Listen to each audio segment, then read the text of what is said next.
சாந்தி. பாபாவுடைய அதிசயம் பாருங்கள். எனக்கு எது அவரிடமிருந்து கிடைக்கின்றது அது மற்றவர்களுக்கும் கிடைக்கின்றது. பகவான் எனக்கு என்ன கொடுத்து கொண்டிருக்கின்றார், இது மட்டும் என் கவனத்தில் இருந்தால் போதுமானது. நமது புத்தி சுத்தம் செய்யப்பட்ட ஒரு காலியான பானையாக இருக்கும்போதுதான் மற்றவர்கள் அதை பயன்படுத்தி குளிர்ந்த தண்ணீரை அருந்த முடியும். அதாவது பிறரை நாம் குளிர்ச்சியானவராக வைத்திருக்க முடியும். அதுதான் சத்யுகம், கோல்டன் ஏஜை சேர்ந்த புத்தியாகும்.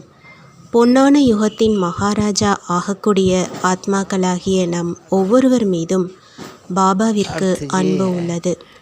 இப்படி நமது எண்ணங்கள் எப்போதுமே நேர்மறையாக இருக்க வேண்டும். ஓம் சாந்தி.